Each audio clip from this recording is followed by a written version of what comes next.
And finally, before we get to your questions, we have some news to announce. Commissioner Kathy Engelbert, Commissioner of the WNBA, just announced that starting in 2025, the WNBA Finals format will change. The WNBA just dropped a major bombshell during the playoffs, and it's all thanks to the Caitlin Clark effect.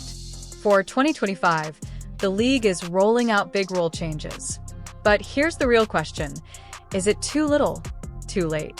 Clark's playoff exit left arenas half empty and ratings in freefall, forcing the league to scramble for solutions. She wasn't just another player, she changed the game. Shattering 62 records, selling out arenas, skyrocketing TV ratings, and turning the Fever into a nightly highlight reel, Clark had fans hooked like never before. I knew the atmosphere was going to be electric when they announced Caitlin's name in the dark and the fans went crazy. But here's the truth. The moment Clark was out, everything collapsed. Ratings plunged by 80%. Some games looked like ghost towns, and arenas had to tarp off sections just to hide the empty seats on live TV.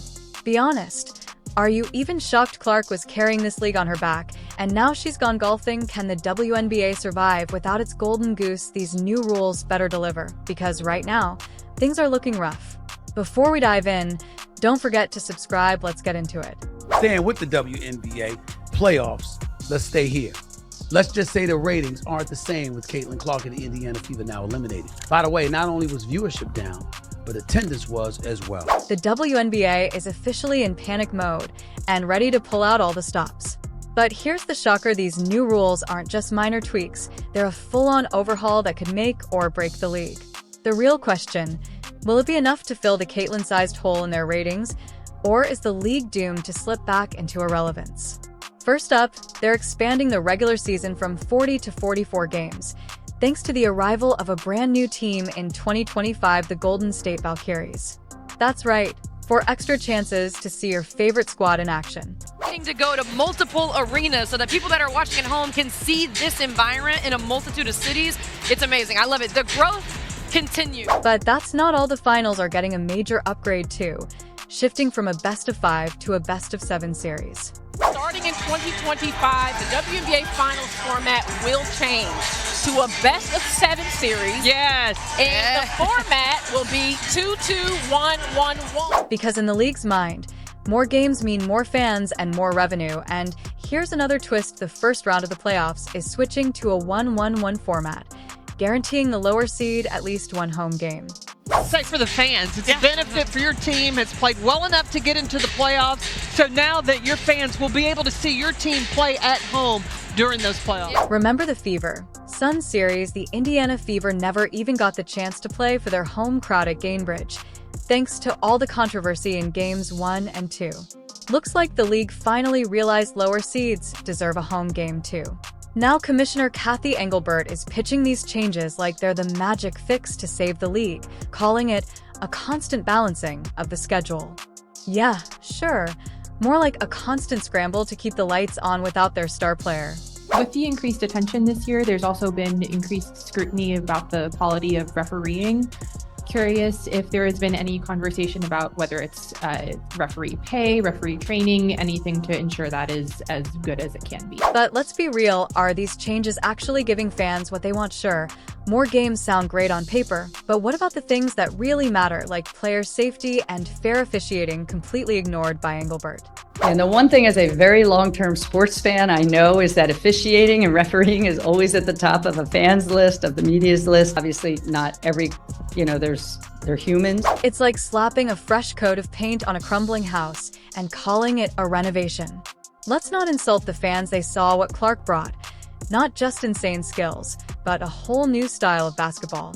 Fast-paced, joyful, exciting team play. No-look passes. Logo threes. Teammates actually playing together. Now, it's back to business as usual, just with a longer season. Clark leaves the playoffs, and suddenly arenas are half empty. TV ratings nosedive faster than the Chicago Sky season, and the WNBA's big solution is more of what people are already not watching. Make it make sense. Fans have been clear they want Clark-style basketball, fair officiating, and players protected on the court. But instead of fixing those core issues, the league's answer is simply, here, have more games. I came to see Caitlin Clark tonight. Oh, got to watch number 22. I've been watching Caitlin for a couple of years, and since then I've dreamed about coming to a game. And let's talk ratings for a second. With Clark, games were pulling over 1 million viewers, and her playoff matchups hit 2 to 3 million. Without her, you're lucky to scrape 500,000. That's not a dip, that's a free fall. No amount of extra playoff games is fixing that kind of disaster. So what's the endgame? Here, are they hoping that by 2025 fans will forget the core problems dragging the league down and just get excited over a few extra regular season games? Or maybe they're crossing their fingers that the whole rivalries narrative will finally catch fire. One white, one black. And so we have that moment with these two. But the one thing I know about sports, you need rivalry. That's what makes people watch. They want to watch games of consequence between rivals. They don't want everybody being nice to one another. Because in Kathy Engelbert's world, it's more than just one player, but here's the kicker: these changes could actually backfire.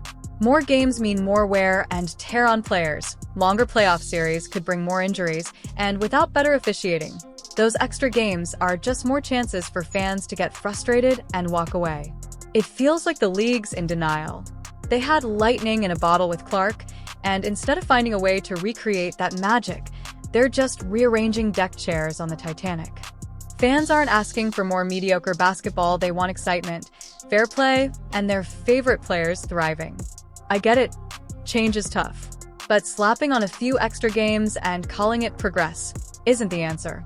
The WNBA needs to look in the mirror and ask, are these changes what fans actually want? Or just a desperate attempt to milk the Caitlin Clark effect? If you've made it this far, make sure to like, subscribe, and turn on all notifications now. Back to the action. I notice when you're asking about Caitlin a lot, you bring up other rookies as well. No league's ever about one player. That player could get hurt or whatever. So I think it's just to give recognition that in sports, people watch for compelling content and rivalries. And you can't do that alone as one person. Everyone's buzzing about rule changes, but they're ignoring the elephant in the room. Caitlin Clark didn't just rewrite the WNBA's playbook on the court. She changed it in boardrooms and living rooms across America. Let's talk numbers, because they don't lie. Clark's jersey became the best-selling rookie jersey in WNBA history, not just a win, but a slam dunk for a league starving for star power. And it goes way beyond merch. In 2024, her games pulled in over 54 million combined viewers. That's not a typo, 54 million. When's the last time the WNBA saw numbers like that? And the Fever are going to be over 200,000 higher than the next highest total attendance in league history. Clarkonomics, my friend. Here's where it gets real with Clark on the court.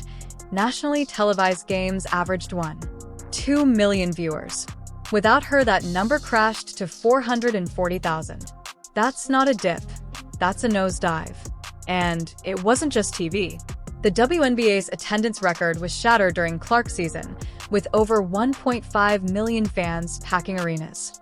People weren't just watching, they were showing up in droves. Now you might think, okay, but it's just one player. Wrong. Clark wasn't just a player, she was a cultural moment. She turned women's basketball into must-see TV, had people talking about the WNBA at work, online, and everywhere in between. When's the last time the league had that kind of buzz? She's growing to be the face of the WNBA, reason why her presence on court grabs just as much interest as some of the biggest names over in the men's event. The viewership of the regular season saw 54 million people tune in to watch the WNBA, a boost of 170% from last year. So why are fans tuning out now? It's not just about Clark, it's about what she represented. Fast-paced, high-scoring, edge-of-your-seat basketball. That's what people came to see, and now it feels like we're back to the same old snooze fest. But it's deeper than that. Fans aren't just missing Clark's game, they're fed up with the league's core issues. Player safety, a joke, fair officiating, don't make me laugh. Remember the eye poke incident? Or that pathetic Rookie of the Year ceremony? These aren't minor hiccups. They're symptoms of a league that's completely lost touch with what fans and players actually want. That's what's called being a consumer. You get to buy what you want to purchase. Let's talk about management for a second. Kathy Engelbert and her team seem more focused on quick wins than building a truly sustainable, competitive league.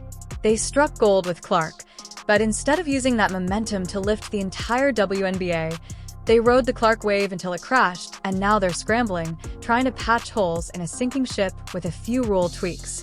So, Engelbert and company, do you really think tweaking a handful of rules is going to save the day?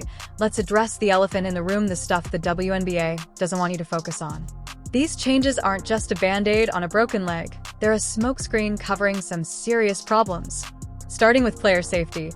Remember when Clark got poked in the eye during that playoff game? No foul called, despite how bad it looked. That's not just bad officiating, that's downright dangerous. I don't even know why I would intend to hit anybody in the eye. That doesn't even make sense to me. But no, I didn't. I didn't know I hit her, actually. I was trying to make a play on the ball, and I guess I followed through and I hit her. So obviously it's never intentional. That's not even like the type of player that I am. And this isn't some one-off incident. Clark absorbed 177% of all flagrant fouls in the league during her rookie season. That's insane. One player taking that many hits. What was this? The Jordan rules too. 0 and nobody told us? But hey, at least she got that Rookie of the Year award, right? Wrong. Picture this: Clark breaks records left and right, changes the game as we know it, and the WNBA celebrates with a phone call in a practice gym. No fanfare. No ceremony worthy of her historic season. It's almost like they didn't want to acknowledge just how much she's done for the league. And it makes you wonder, does the WNBA really care about its stars? Or are they only chasing quick wins and easy headlines? They decided that they were going to let her know she was Rookie of the Year with a phone call in Connecticut during a practice before a playoff game. You can't make this up. And here's the irony: fans aren't buying it. They're not just missing Clark's game, they're fed up with the league's core problems: player safety, fair officiating, and recognition for star players. Where are the press conferences on those issues? These aren't small hiccups, they're signs of a league that's completely out of touch with what fans and players actually want. And no amount of extra games or playoff tweaks will fix that. The solution, it's not as simple as changing a few rules. The WNBA needs a full-scale overhaul top to bottom, inside and out. That means tackling player safety head-on with real guidelines and consequences for dangerous play, and investing in better training for officials to guarantee fair, consistent calls across the board. Let me speak for every one of those fans when I say I will put my time, my effort, my enjoyment into whatever makes me happy. I enjoy watching her play, and that makes me happy. And for crying out loud, they need to start treating their stars like stars. When you have a player like Clark breaking records and pulling in millions of viewers, you roll out the red carpet. You make it a big deal. You use that momentum to lift the entire league. But here we are, the WNBA scrambling to patch the Clark-sized hole with new rules, more games, and longer playoffs. Sounds great, right? Let's be real, a few extra matchups aren't fixing the real problems.